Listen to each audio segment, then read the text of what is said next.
மதுரைக்கு இன்னொரு பெயர் இருக்கு. அது என்னன்னு தெரியுமா? தூங்கா நகரம். ஆனா அதை அப்படி சொல்றதை விட எப்போதும் விழிப்புடன் இருக்கக்கூடிய நகரம்னு தான் சொல்லணும்.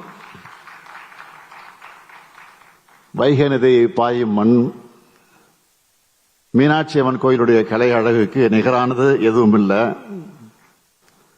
இங்க மல்லிகை மணக்கும், நள்ளிரவிலே இட்லி ஆவி பறக்கும், சுங்குடி சேலைகள் கைவினை பொருட்கள் எல்லாரையும் ஈர்க்கும். மதுரையை ஒட்டி ஆற்றங்கரையில் அமைந்த கீழடியில தமிழர்களுடைய நாகரிகம் எந்த அளவுக்கு தொன்மையானது என்பதை உலகத்துக்கு எடுத்து காட்டக்கூடிய வகையில சான்றுகள் தான் நமக்கு கிடைச்சிருக்கு. இந்தியாவுடைய வரலாற்றிலேயே அந்த சான்றுகள் மாற்றி எழுத வச்சிருக்கு. நம்முடைய அறிவார்ந்த மதச்சார்பற்ற வாழ்க்கை முறையும் உலகுக்கு மீண்டும் நினைவூட்டி இருக்கு. அதனாலதான் இந்தியாவுடைய வரலாற்றை தமிழ்நாட்டிலிருந்து தொடங்கி எழுதணும்னு நான் அடிக்கடி சொல்லி வரேன்.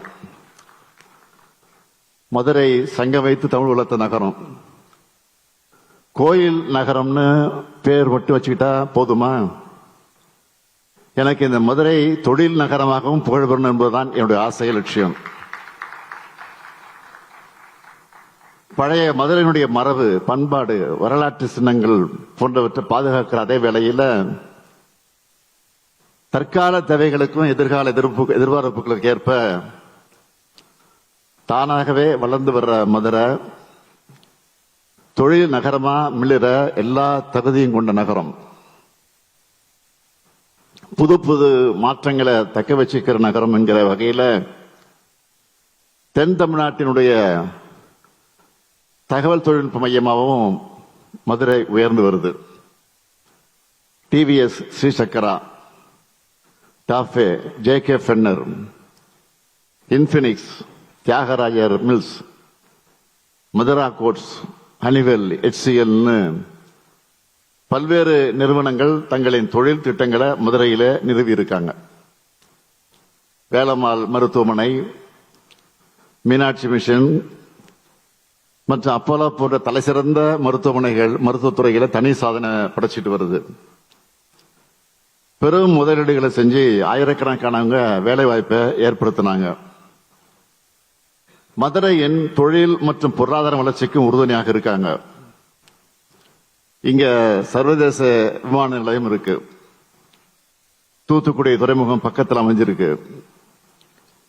இந்தியாவோட முக்கிய நகரங்களை இணைக்கிறதுக்கான நெடுஞ்சாலை வசதிகள் இங்க இருக்கு. இப்படி சிறப்பான இணைப்பு வசதிகள், உட்கட்டமைப்பு வசதிகளை கொண்ட வலிமைமிக்க நகரம் தான் இது. சிட்கோ தொழிற்பேட்டைகள், வடபழஞ்சி மற்றும் இலந்தைக்குளம் எல்காட் தொழில்நுட்ப பூங்காக்கள் போன்ற உட்கட்டமைப்பு வசதிகளால எதிர்காலத்தில் ஒரு பெரிய தொழில்துறை மையமா உருவாகக்கூடிய திறன் மதுரைக்கு இருக்கு. மதுரையிலே உள்ள உயர்கல்வி நிறுவனங்களும் ஏற்கனவே செயல்பட்டு வர தொழில் நிறுவனங்களும் உயர்திறன் பெற்ற மனித வளத்தை உருவாக்குற வலுவான அடித்தளமாக செயல்படுது. இங்குள்ள குறு, சிறு மற்றும் நடுத்தர நிறுவனங்களின் வலுவான அடித்தளத்தால பெரிய தொழிற்சாலைகளும் நன்கு பயனடைந்து வருது. நம்ம அரசு ஆட்சி பொறுப்பேற்றது முதல்ல தென் மாவட்டங்களில் தொழில் முன்னேற்றத்தை பெருக்கி மற்ற மாவட்டங்களுக்கு இணையா தொழில் மற்றும் பொருளாதார வளர்ச்சியை மேம்படுத்த பல்வேறு முன்னெடுப்புகளை நாங்கள் மேற்கொண்டு வரோம். தமிழ்நாடு அரசு ஒன்றிய அரசோடு இணைந்து விருதுநகர் மாவட்டத்தில் 1893 கோடி ரூபாய் முதலீட்டில் 1052 ஏக்கர் பரப்பளவில் PM மித்ரா ஒருங்கிணைந்த ஜவுளி பூங்காவை உருவாக்கி வருது. இந்த பூங்கா முழுமையாக செயல்பாட்டுக்கு வரும்போது கிட்டத்தட்ட 1 லட்சத்துக்கும் மேற்பட்ட இளைஞர்களுக்கு வேலை வாய்ப்புகள் உருவாகும். முதலீட்டாளர்களுக்கு தேவையான அனைத்து உட்கட்டமைப்பு வசதிகளும் இந்த பூங்காவில் மேற்கொள்ளப்பட இருக்கு. இந்த முன்னெடுப்பு மாநிலத்தின் ஜவுளி உற்பத்தியை அதிநவீனமாக்கி மேம்படுத்தும். விருதுநகரின் தொழில் வளர்ச்சிக்கு ஒரு பெரிய உந்து சக்தியாக விளங்கும்னு நான் முழுசா நம்புறேன். தேனி மாவட்டத்தில் 424 ஏக்கர் பரப்பளவில் ஒரு பொது பொறியியல் பூங்கா மற்றும் மெகா உணவு பூங்கா அமைக்கப்பட்டிருக்கு. சிவகங்கை மாவட்டத்தில் இலுப்பைக்குடி பகுதியில் 108 ஏக்கரும், கழனி வாசல் பகுதியில் 102 ஏக்கரும் தொழிற்பூங்கா உருவாக்குவதற்கு ஒதுக்கப்பட்டிருக்கு. சென்னை, கோயம்புத்தூரில் நிறுவப்பட்ட டைடல் பூங்காக்களின் பெரும் வெற்றியை தொடர்ந்து தகவல் தொழில்நுட்ப சூழலை விரிவுபடுத்துகிற வகையில் 2ஆம் மற்றும் 3ஆம் நிலை மாநகரங்களிலும் டைடல் பூங்காக்களை நிறுவுவதற்காக முடிவெடுத்தோம். மதுரை மாவட்டத்தில் 314 கோடி ரூபாய் மதிப்பிலான டைடல் பூங்கா அமைக்கப்பட்டு வருது. மதுரை மாவட்டம் மட்டுமல்ல, சிவகங்கை மாவட்டத்திலும் டைடல் நியோ பூங்கா நிறுவப்பட்டு வருது. விருதுநகர், திருநெல்வேலி மற்றும் கன்னியாகுமரி ஆகிய தென் மாவட்டங்களிலும் டைடல் நியோ பூங்காக்கள் நிறுவ திட்டமிட்டிருக்கோம். ராமநாதபுரம் மாவட்டத்தில் புதிய விமான நிலையத்தை அமைக்கிற முயற்சிகளை மேற்கொண்டு வரோம். தூத்துக்குடி, ஓசூர், கோயம்புத்தூர் நகரங்களில் மேற்கொள்ளப்பட்ட முதலீட்டாளர் மாநாடுகள் மட்டுமே கிட்டத்தட்ட 1 லட்சம் கோடி ரூபாய் உறுதி செய்யப்பட்ட முதலீடு கிடைச்சிருக்கு. 2 லட்சம் பேருக்கு உறுதி செய்யப்பட்ட நேரடி மற்றும் மறைமுக வேலைவாய்ப்பு வர இருக்கு. அந்த வகையில 186 திட்டங்களை ஈர்த்திருக்கிறோம்.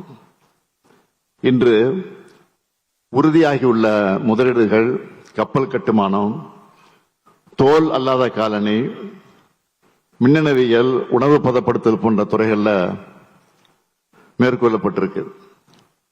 மிக மிக முக்கியமா மதுரை மேலூர்ல 278.26 ஏக்கர் பரப்பளவுல பிரம்மாண்டமான சிப்காட் தொழிற்பூங்காவுக்கு இன்னைக்கு அடிக்கல் நாட்டியிருக்கேன்.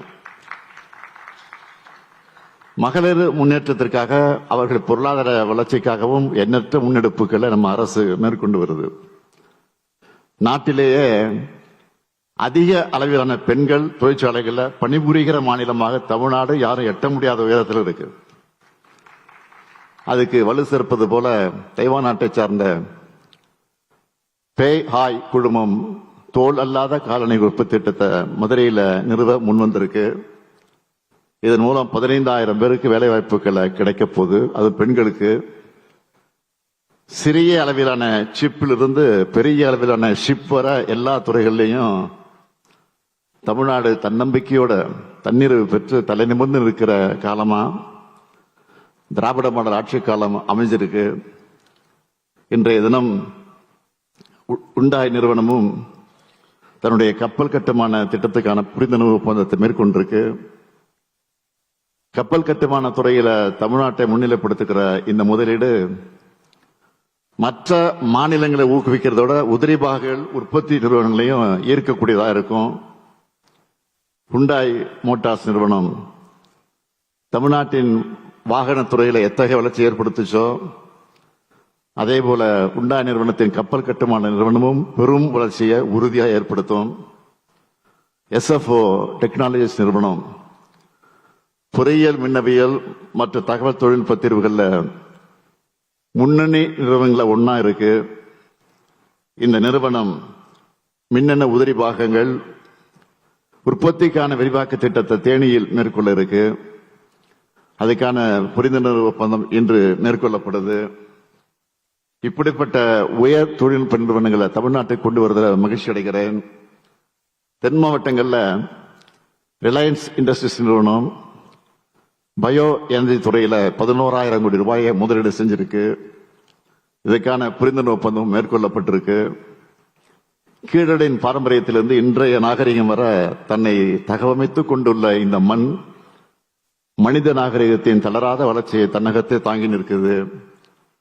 இந்த அனுபவங்களின் அடித்தளத்தில் 42 லட்சம் மக்கள், அந்த மக்கள் தொகையை எதிர்நோக்கி இருக்கக்கூடிய நகர் ஊரமைப்பு இயக்கம் DTCP தயாரித்துள்ள மதுரை மாஸ்டர் பிளான் 2024 இந்த புதிய நகர்ப்புற வடிவமைப்பை கொண்டிருக்கு.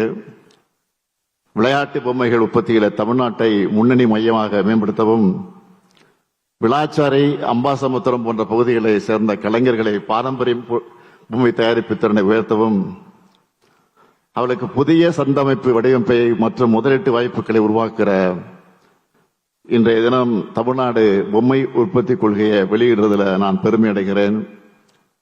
தொழில் மற்றும் கல்வித்துறை சார்ந்து அறிவு பொருளாதாரம் உருவாகணும் தான் தமிழ்நாடு பல்கலைக்கழக ஆராய்ச்சி பூங்கா அறக்கட்டளை என்கிற புதிய நிறுவனத்தை அமைச்சிருக்கிறோம்.